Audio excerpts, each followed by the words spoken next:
It all started with a wedding.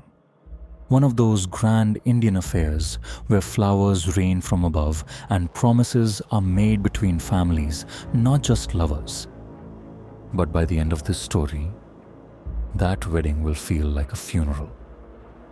My name. I'm just the storyteller. I didn't know them personally, but I was there, close enough to see what most missed, close enough to overhear things most ignored.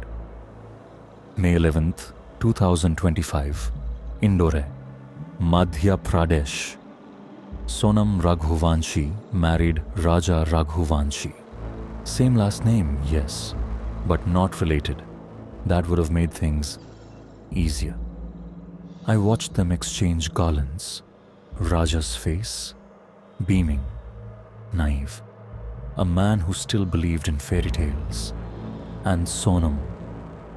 Sonam was smiling too. But there was something in her eyes. Something far away. I overheard her whisper to her friend that night. He's kind, but I'm tired already. Her friend laughed. You just married him. And Sonam? She sipped her juice and looked out the window. You ever feel like you're in a play you didn't audition for? May 19th. The newlyweds landed in Meghalaya for the honeymoon. Mountains, mist, waterfalls that look like they fell from heaven. Locals saw them laughing on day one, holding hands, clicking selfies, but one villager told me something different. They looked happy, but the girl's eyes were scanning, like she was looking for exits, not memories. May 23rd. They trekked toward Wei Sawdong Falls. 3,000 stone steps, slippery, dangerous. A guide named Albert saw them pass. They were alone. Then 3 more joined them later. Strangers, but not to her. I saw her nod to one of them. That gave me chills. What happened next is only known through investigation, blood trails, and one final scream heard by a goat herder nearby. Raja was ambushed, throat slit, pushed into the gorge. The scream echoed through the trees, but no one came. Sonam returned alone to the lodge, calm, collected. When the hotel staff asked, "Where's your husband?"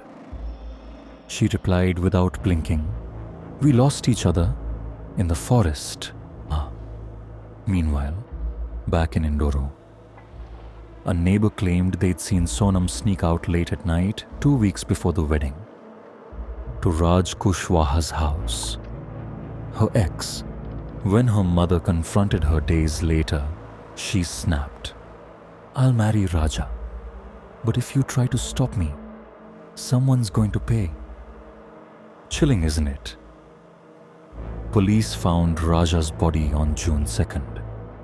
Rotten, swollen, a wedding ring still on his finger, and a camera in his bag. The last photo, a blurry shot of Sonam walking away into the trees. When Sonam reappeared 5 days later in Gazipur, she claimed she'd been kidnapped. But footage from Kolkata airport showed otherwise. She wasn't panicked. She wasn't scared.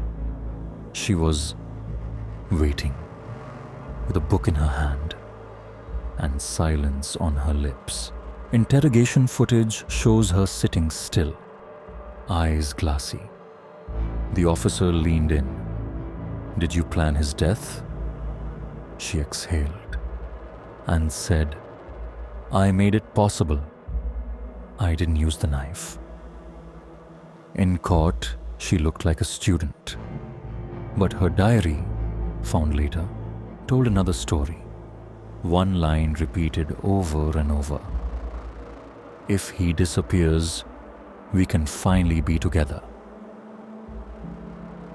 The courtroom was silent when Raja's last letter was read aloud. If there's doubt in your heart, tell me now. I'd rather be hurt with honesty than die in a lie. A tear slipped down the prosecutor's cheek. Even the judge looked away. So, I returned to the gorge months later. Fog wrapped around the cliffs like a ghost that wouldn't leave. I stood where he fell, and I swear, I heard a whisper, soft where feminine. He was never supposed to die, but maybe he was. Betrayal doesn't always scream. Sometimes it walks silently beside you, wearing a wedding ring. Additional, full detailed sections. It began like a fairy tale. A classic Indore wedding. May 11th, 2025. I'm Arun Sharma. Raja's college friend, his best man. That day, he was radiant. Tall, handsome, his eyes full of hope. Beside him, Sonam, 25. Quiet grace. An MBA aspirant, now running her family's plywood business. She smiled politely, but her eyes flickered. Raja, whispering to Arun, "She's perfect, bro. She's everything." Arun, enthusiastic, "You're a lucky man, Raja." Sonam, softly to her mother, "I'm tired." Her voice trembled. I glanced at her ring. It glinted, but her gaze was distant, already halfway gone. May 20th. They left for Meghalaya. 4 days into the honeymoon, they vanished. Their scooter found abandoned. No helmets, no bags. Then, silence. June 2nd. Decomposed body of Raja, found in a gorge near Wei Sawdong Falls. Throat slit. That was the day everything changed. I flew to Shillong immediately. Mist curled around my ankles. The hills breathed cold. They claimed happiness here. But locals, they whispered. Local guide, Albert PDE. I offered to guide them. May 22nd, they walked alone. Next day, 3 unknown men with them. Albert's voice shook. He pointed to the forest steps. He'd seen them climb with strangers. My stomach clenched. Back in Indore, the truth tumbled out. Sonam and Raj Kushwaha, family friend turned one-night refuge. They loved, secretly, deeply. She had a message for her mother. "I'll marry Raja, but consequences if you stop me." Brother Govind later revealed. They tied Rakis to each other for years, like siblings, yes, but her heart belonged to Raj. Sonam had a choice, fall in line or follow her love. She chose love, then murder. May 23rd. They trekked Nongriat to Malkiat. 3,000 steps, jungle hush, mist, cloaking every breath. She convinced him to visit Kamakhya temple for blessings, a promise to consummate marriage afterward. He agreed. Little did he know, the groom was walking into a trap. Over WhatsApp, Sonam sent Raj, "I've brought him to the right spot." Then, she wired 50,000 rupees for travel expenses. 1 week before he vanished. Raja emerged from the fog. Sonam slipped away to the bushes. Moments later, 3 men rushed him. They tried to push him off the cliff. He fought back. The machete came out. She watched, stood silent, stood still. Then, they killed him. June 8th. Sonam turned up in Ghazipur at a dhaba, disoriented, tearful. She called her brother. Kidnapped, she said. But police saw a script. A planned reappearance. CCTV showed 4 hours at Kolkata airport. Segregated, calm. Then surrender. In Shillong, under SIT cameras, she broke. Yes, I planned it. I couldn't stop it. She told them about Raj. He stayed behind in Indore, managing the plot. She helped them track Raja's phone. The killers followed him, while she stayed ahead, mapping his route. Her tears flowed, but the evidence didn't lie. Raincoat with blood, kukri blade, phones pinging along the road. Her brother Govind spoke publicly. I'm 100% sure she did it. He broke off all contact. Raja's brother Vipin demanded justice, and perhaps more arrests. There are more. We won't stop till all are caught.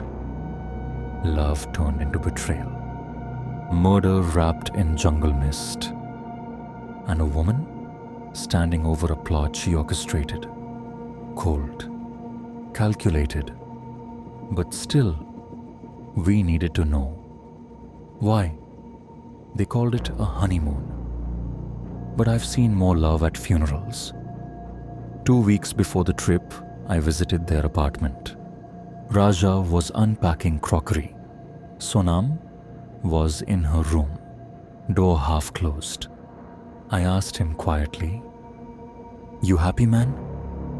He smiled, but it was weak. "She's distant, yeah, but I think it's just wedding stress." "You sure?" He shrugged.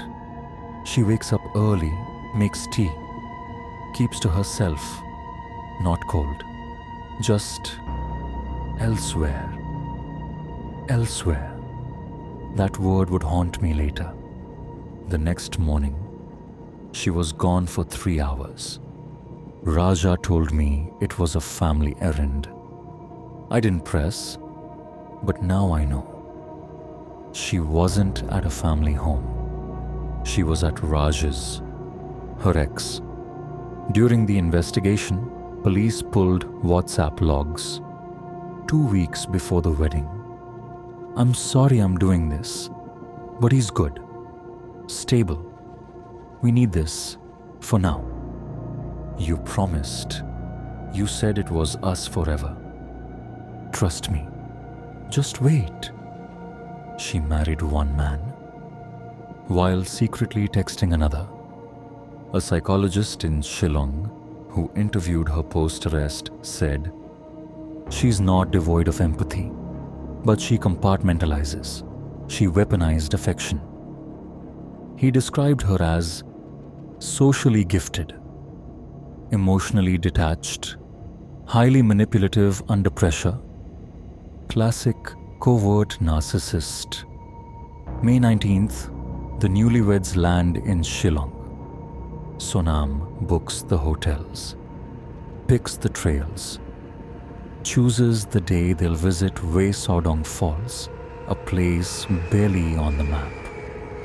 That same night, she calls Raj. "We're on schedule, May 23rd. Bring them." She even faked GPS trouble to delay Raja on the forest road, ensuring Raj and the killers would catch up. She was building a trap in real time. May 23rd, 5:32 p.m. The guide saw them go down the forest steps. Raja was smiling, clicking photos. Sonam was quiet, focused. They reached a narrow ledge, overlooking the triple waterfalls. Then, Sonam walked away to use the bathroom. 5 minutes later, the men emerged. Locals described one with a limp, another with a forest cutting blade. Raja looked confused. "Kaya chahiye? Who are you?" They didn't answer. They shoved. Raja pushed back, fought hard. He almost got away. But then, one slash across the throat. He stumbled, fell into the gorge. 140 feet. Sonam returned 2 minutes later. No blood on her, no scratches. Just an empty, numb look. She told the guide, "We lost each other in the trees."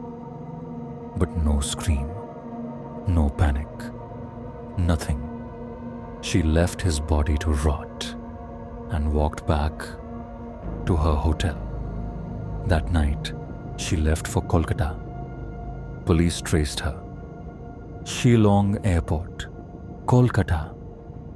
Kolkata to Howrah Station. Then a hired car to Gazipur. She vanished for 5 days, then reappeared, claiming she was abducted by 4 men, but escaped. But the CCTV showed her calm, alone, never reporting it. Investigators found a 50,000 rupee transfer to Raj's Paytm. Google searches, fastest way to disappear in Meghalaya, how to erase location history. Deleted texts recovered. He's gone. We're free now. They also recovered the murder weapon, a small kukri. Sonam had given it to Raj as a gift for safety the week before. Did you love Raja? Pauses. I respected him. But you planned to kill him. I didn't kill him. I just made the moment possible. That was the chilling part. She wasn't sorry. She was relieved. The SIT arrested Raj Kushwaha, the lover. 3 accomplices hired from Gazipur, a getaway driver, and Sonam. She was charged with conspiracy to murder, abetment, fabricating abduction,